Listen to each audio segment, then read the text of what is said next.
Ya está listo Rogelio Campos. Esto es El Rollo de...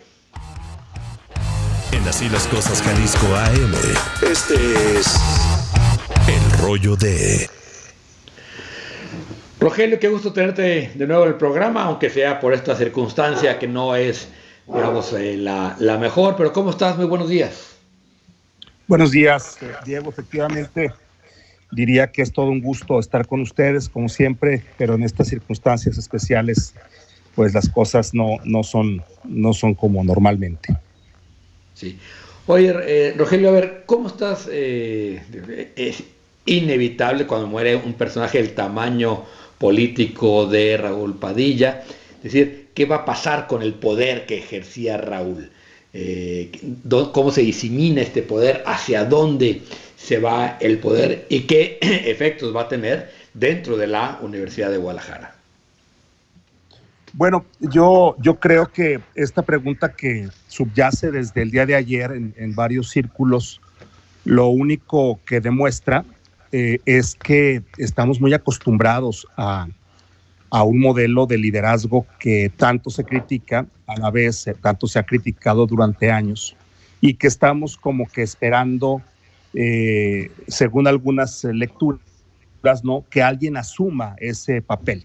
Ya en la pregunta que tú haces muy atinadamente es cómo, y ese cómo pues no quiere decir que vaya a surgir una persona que ejerza las funciones que él hizo en vida, sino que es la oportunidad para que la Universidad de Guadalajara pueda transitar hacia una cuestión más evolucionada y con menos rasgos de un poder personal, ¿no? Yo creo que eso es, y creo que están dadas las circunstancias, están dadas las condiciones para que así suceda.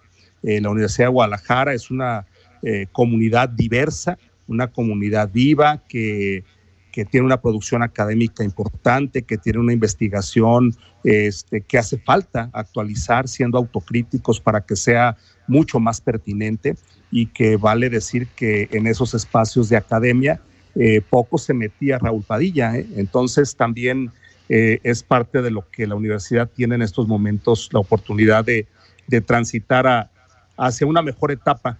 Y hay que decir algo, cuando digo una mejor etapa tengo que decir que Raúl Padilla dejó la universidad siendo rector en una mejor etapa de cómo él la tomó, y que cuando deja esta vida también deja la universidad mejor de cuando de cuando otros personajes asumían el papel que él le tocó asumir, más allá de las facultades formales.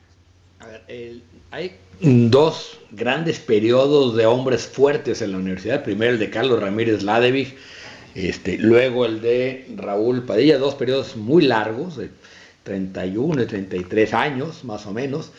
¿Puede la Universidad de Guadalajara y debe la Universidad de Guadalajara vivir sin hombre fuerte? Bueno, sí, efectivamente hay dos grandes periodos, y yo creo que en el caso de Raúl Padilla se aplica eso de que por sus obras los vas a conocer, ¿no? Ahí está la obra y las obras de Raúl Padilla.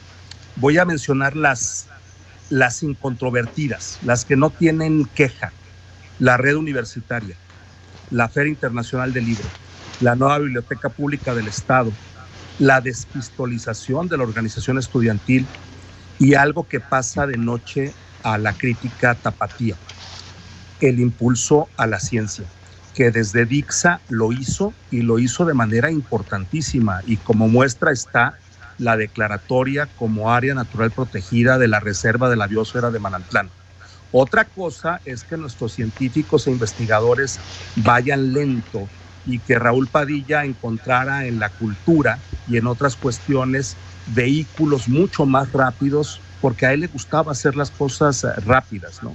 Entonces yo creo que Raúl Padilla, a diferencia de otros liderazgos, veía el futuro y arriesgaba.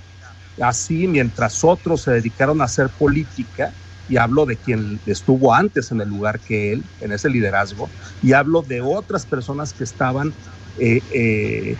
En otros liderazgos durante las décadas siguientes, esas personas hacían política con herramientas del pasado y él diseñaba las herramientas que no existían en ese momento y con las que a la postre hizo política. La cultura, el cine, cuando pocos apostaban por el cine. Se le critica mucho por su apuesta por el entretenimiento, pero no hay duda de que era y es una necesidad de esta sociedad. Ahí están los llenos en los recintos de espectáculos, que si bien es cierto, puede ser algo que no le toca a la Universidad de Guadalajara, la crítica de fondo debería de estar en por qué alguien más no los hizo, el Teatro Diana, el Auditorio Telmex, antes que él. Y ahí le toca de pasada y de manera pareja a empresarios y autoridades, porque la necesidad es evidente con la presencia viva de millones de personas que han ido a diversos espectáculos, desde entretenimiento hasta espectáculos culturales de la más alta talla internacional. Claro. Rogelio, ¿qué tal? Buenos días. Gracias por estar otra vez con nosotros. Tú viviste muy de cerca el trabajo del grupo.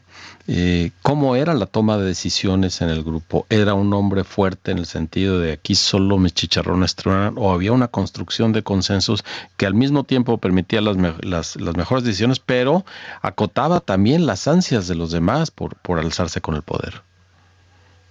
Raúl Padilla tenía una característica que se ha ido perdiendo en la política. Le dedicaba mucho tiempo a dialogar con los actores internos y actores externos. Y hacía mesas pequeñas, medianas y grandes con los actores que intervenían en la realización de un programa o de una política universitaria. Y de ahí que nuestro concepto en nuestra sociedad mexicana de democracia, pues es la democracia formal, ¿no? Y es en la que nos enfocamos siempre. Y es en la que decimos si hay o no democracia. Pero hay otros tipos de democracia que es, por ejemplo, la democracia deliberativa, que en México está ausente ese concepto, y que es algo que Raúl Padilla propiciaba, fomentaba, la deliberación de las ideas, convencer de ciertas ideas a todos los actores que estaban involucrados. Y esto que estoy diciendo se puede preguntar no solamente dentro de la universidad, se puede preguntar afuera de la universidad. Y actores del sector privado que no conocían cierto programa o que tenían reticencia de cierto programa, después de que se explicaba, de que se exponía, terminaban muchos de ellos convencidos de eso. A mí me tocó acompañarlo al Palacio de San Lázaro con grupos parlamentarios de distintos partidos. La recepción que le hacían era formidable, extraordinaria. De los de un partido, los de otro partido, lo escuchaban con atención y con mucho interés de las cuestiones que él iba a proponer ahí. Proyectos que aquí, por supuesto, son controvertidos, pero que me da pie, Augusto, a decirles que yo creo que paradójicamente van a ser las nuevas generaciones las que puedan conocer a Raúl Padilla. Porque cuando les digan que ejercía el poder, y con todo lo que voy a decir a continuación, voy a asumir que las críticas son auténticas y que son ciertas. Cuando les digan que ejercía el poder de manera patrimonialista, van a preguntar quién de su tiempo lo hizo de otra manera. Cuando les digan que tenía el control de la universidad, van a preguntar quién la tiene en otros estados y les van a contestar que son los sindicatos de las universidades o los propios gobernadores. También van a preguntar por qué, si no se metían las líneas de investigación de los cuerpos académicos, las líneas resultaban anacrónicas e impertinentes. Y les llamaría la atención que en lo más recóndito de los círculos académicos, donde él no tenía tiempo de meterse, lo que escasea es la apertura y es la deliberación. Preguntarían si los que estuvieron en contra en el 89 y en el 2008 querían la apertura y la democracia, y si no quisiéramos mentirles, les diríamos que no, que por lo menos la mitad lo que querían era lo mismo, pero con otra cabeza. Y luego podrían preguntar quién en Jalisco o en México hizo algo como la FIL, como la red universitaria, y pondrán a pasar aceite a quien trate de responder estas preguntas. Luego les dirán que eso no tuvo mérito, porque se hizo con recursos públicos, y ellos preguntarían ¿por qué los que tuvieron influencia sobre cantidades similares no hicieron algo parecido? Les dirán que hizo política aprovechando la universidad y ellos preguntarían qué estaban haciendo los que tenían que hacer política desde los lugares tradicionales y por qué dejaron tan enorme vacío que permitió esa incursión tan grande. A nuestra generación, a mi generación, le tocó observarlo, aplaudirle o criticarlo. Pero yo creo que a las nuevas generaciones es a las que en realidad les va a tocar conocerlos. Sí, de acuerdo, Rogelio. Rogelio, Alejandro Sierra, ¿cómo está? Alejandro, buenos días. Encantado que estés aquí con nosotros. Muchas gracias. Y de la política. Creo que no se escucha, Alejandro. No. No se escucha. Bueno, una disculpa, porque no estamos teniendo buena comunicación con Alejandro. Gracias, Rogelio, te agradecemos mucho estos minutos como siempre para así las cosas. Te mandamos un abrazo. Gracias, un abrazo para ustedes. Un abrazo.